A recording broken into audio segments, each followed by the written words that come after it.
안녕하세요. 과거와 현재의 만남 함께하는 독서입니다. 오늘도 같이 하시죠. 안녕하십니까. 이번 시간에 우리가 제목대로 새로운 항로를 개척하다입니다. 이 제목 자체를 보면 이 주제가 뭔가 신항로 개척이라고 하는 역사적인 개념을 우리가 확인해 볼 수가 있습니다. 오른쪽에 보니까 3명이 나오죠. 3명을 좀 알아두셔야 돼요. 콜럼버스, 바스코다가마, 마젤란이라는 건데요. 이 사람들이 과연 뭘 했는가라고 하면 좋겠습니다. 신항로라고 하는 것도 제목대로 유럽이 이제 가지는 시각이거든요. 그래서 당시 이제 사람들이 알고 있었던 지역이 보통 세 군데라고 이해를 합니다. 유럽, 그리고 아프리카, 그리고 아시아. 다른 지역도 있겠지만, 이제 3대륙이 약간 이제 사람들이 좀 이해를 하고 있는 그런 이제 세계라고 생각을 하면 됩니다. 근데 이제 아프리카 부분은 이제 사하라 사막 이 나무는 좀 잘 모르고요. 이제 유럽과 아시아를 이어주는 길이 총 세 가지가 있잖아요. 유럽과 아시아를 왔다 갔다 하는 길. 혹시 기억을 하고 있나요? 자, 볼까요? 한번 무슨 길인지? 초원길, 그리고 사막길, 또는 다른 말로 비단길이죠. 그리고 바닷길 이렇게 있었죠. 그래서 요 세 가지 길이 있는데 요 세 가지 길을 이어주는 게 바로 유럽의 이름으로 말하면 동방무역이죠. 그래서 당시 이제 이 동방무역을 통해서 이제 관심이 좀 커졌습니다. 특히 대표적인 사람이 누가 있냐? 우리 잘 알잖아요. 누가 있는지. 예를 들어서 마르코 폴로 같은 사람도 있죠, 그죠? 그래서 요런 이제 관심이 되니까 이제 교역을 하고는 싶은데 이제 당시 이제 이슬람이 좀 이제 독점을 했었습니다. 이 대표적인 이제 나라가 바로 오스만 투르크라는 나라였죠. 그래서 이제 당시 이제 유럽인들이 직접 교육하고 싶고, 그 다음에 이런 기술도 발달하고, 그러면서 이제, 새로운 항로를 개척하자, 이런 이제 욕망이 좀 많이 있었습니다. 이 욕망을 잘 드러내는 게 이제 영화 캐리비안의 해적라는 영화도 있었고요. 당시 이제 신라도 개척에 앞장선 나라가 바로 두 나라인데, 포르투갈과 에스파냐입니다. 왜 그러냐? 바로 지도를 좀 보다 보면, 이탈리아나 오스만 투르크는 여기 있는 나라죠. 그래서 이쪽에서 이제 지중해를 거쳐서 유럽으로 쭉 이렇게 가면 되는 건데 이제 에스파냐나 이제 포르투갈은 이쪽에 있는 나라들이죠. 그래서 이쪽의 나라들이 이쪽으로 가려고 하니까 이 파란색 나라가 지금 막고 있지 않습니까? 그래서 이제 요 포르투갈과 에스파냐 같은 경우는 이제 서쪽으로 가는 거죠. 그래서 이제 서쪽으로 가는데 이제 좀 아는 대륙이 아프리카니까 아무래도 이제 좀 밑으로 이렇게 이제 요 대양은 좀 위험하니까요. 이제 밑으로 쭉 가서 쭉 가면서 이제 요 해안을 따라서 이제 가는 노선이 만들어지는 거죠.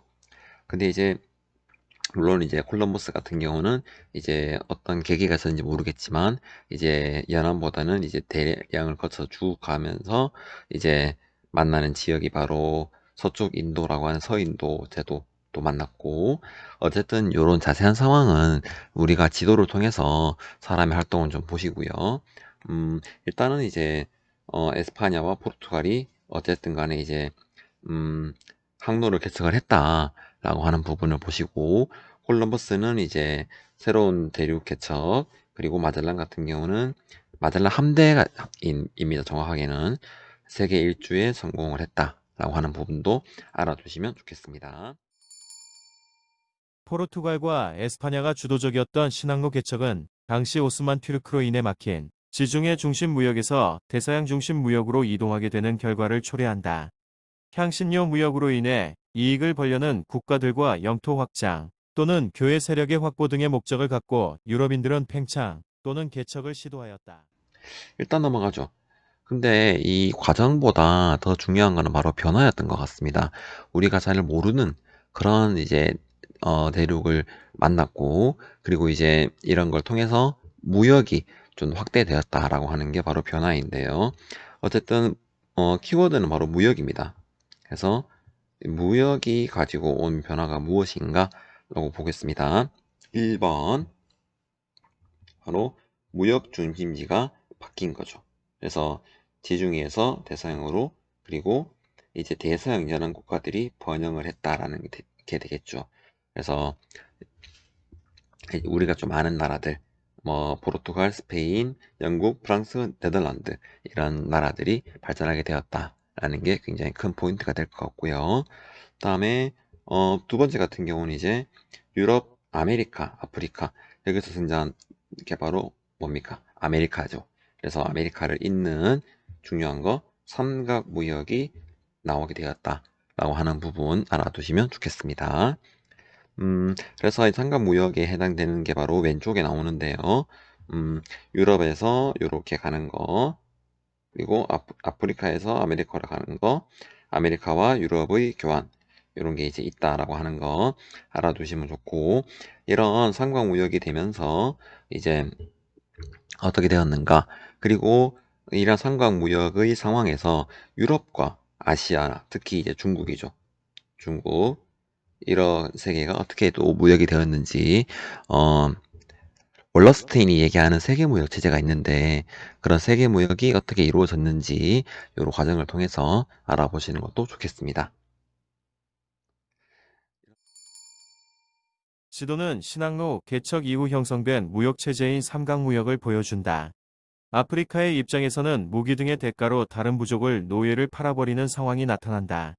이를 통해 아메리카에서는 플랜테이션 농업이 발달하고 금과 은이 아메리카에서 유럽으로 들어오게 되었다. 여러 설명에 따르면 면역병과 침략으로 인해 원주민들이 감소하자 흑인들을 동원해 여러 가지를 실시하였다.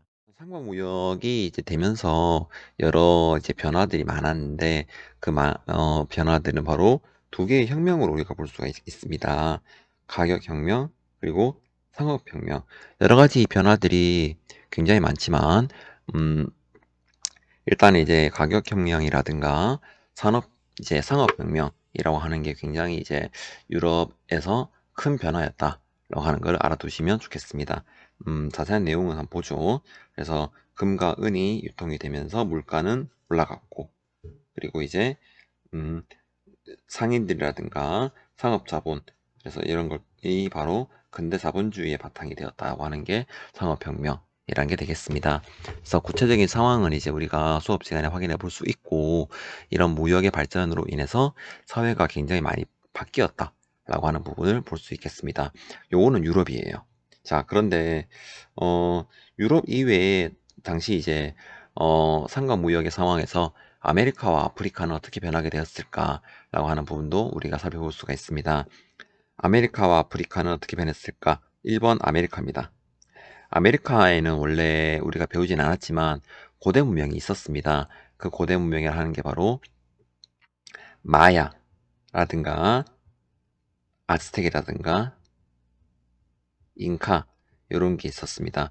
물론 마야는 이제 나중에 아즈텍으로 넘어가니까요. 아즈텍과 이제 잉카라고 하는 이제 제국이 무너지게 되는 그런 상황이 있습니다. 어쨌든 간에 아즈텍과 잉카는 멸망을 했습니다. 그래서 이제 아메리카가 굉장히 이제 고통을 받게 되는 그런 상황이 발생을 하는데요. 밑에 보면 이제 금과 은이 이제 채굴되었다. 그리고 사탕수수와 담배 등이 이제 재배되었다. 우리가 이거를 이제 수업 시간에 이제 플랜테이션 농업이라고 따로 배웠을 겁니다. 자, 그래서 이제 이렇게 이용이 되었었고, 그리고 이제 면역력이 없는 질병, 특히 우리가 코로나지 않습니까? 코로나 때문에 우리가 굉장히 많이 고통받고 있는 것처럼 이제 면역력이 없는 질병이 퍼지면 인구가 굉장히 감소하게 되거든요.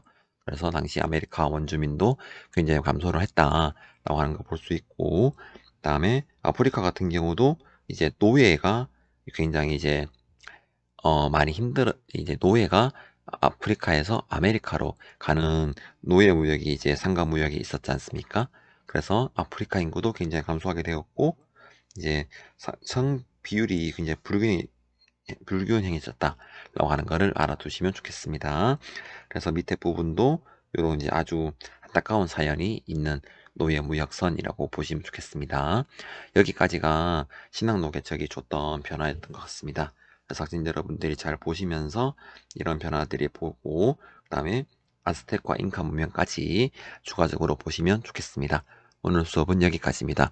고생 많았고요. 약간 잡음이 들리더라도 이해 좀 해주십시오. 오늘 고생 많았습니다. 안녕. 다음 주에 만납시다. 함께하는 역사, 여러분의 구독과 좋아요, 알림 설정 부탁드립니다. 감사합니다.